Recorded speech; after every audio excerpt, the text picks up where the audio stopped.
നമസ്കാരം. Raf talk ഫുട്ബോളിലേക്ക് അവർക്കും സ്വാഗതം. കിലിയൻ എംബാപ്പെ PSG വിട്ട സമയം നിങ്ങൾക്ക് ഓർമ്മയില്ലേ?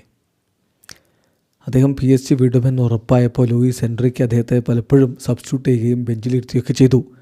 എംബാപ്പെ ബെഞ്ചിലിരിക്കാതെ സ്റ്റാൻഡിൽ പോയി കുടുംബത്തോടൊപ്പം കളി കണ്ടതും വലിയ വാർത്തയായതും പ്രശ്നമായതും ഒക്കെ നിങ്ങൾക്ക് ഓർമ്മയുണ്ടാവും.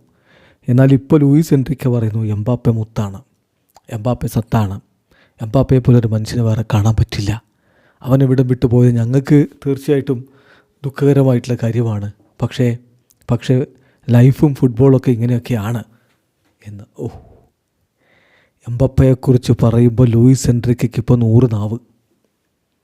ലൂയിസ് എൻറിക്ക പറയുന്നു, എംബാപ്പയെക്കുറിച്ച് ചോദിച്ചപ്പോൾ പറയാണ്, ഞാനൊരു വണ്ടർഫുൾ പ്ലെയറെ മീറ്റ് ചെയ്തു, എക്സെപ്ഷണൽ ക്യാരക്ടറുള്ള ഒരു വ്യക്തിത്വത്തെ കണ്ടു.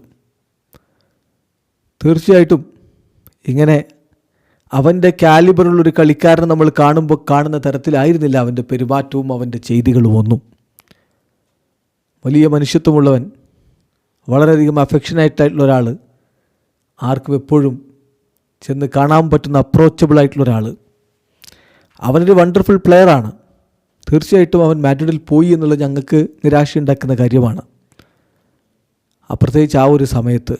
പക്ഷേ ഇത് ലൈഫിൻ്റെ ഭാഗമാണ്, കളിയുടെ ഭാഗമാണ്. തീർച്ചയായിട്ടും അവരവിടെ കാര്യങ്ങൾ നല്ല രൂപത്തിൽ നല്ല നിലയിൽ പോകുന്നു എന്ന് ഞാൻ പ്രതീക്ഷിക്കുന്നു, ഞാൻ കരുതുന്നു. അവനോട് എനിക്ക് യാതൊരുവിധ പ്രശ്നവുമില്ല. അവനെല്ലായ്പ്പോഴും വളരെ പൊളൈറ്റായിരുന്നു, വളരെ റെസ്പെക്റ്റ്ഫുൾ ആയിരുന്നു.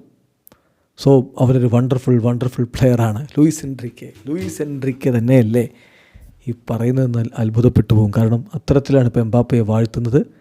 എന്നാലും കിലിയൻ അവിടം വിട്ടുപോയി. കിലിയന് പക്ഷേ റയലിനൊപ്പം UEFA ചാമ്പ്യൻസ് ലീഗ് നേടാൻ പറ്റിയില്ല. എൻറിക്കയ്ക്ക് PSG അത് നേടിക്കൊടുക്കാനും പറ്റി. അതാണ് കളത്തിലുണ്ടായ വ്യത്യാസം. വീഡിയോ അവസാനിക്കുന്നു. ഫുട്ബോൾ ലോകത്തെ കൂടുതൽ വിശേഷങ്ങളുമായി റാഫ് ടോക്സ് വീണ്ടും എത്താം.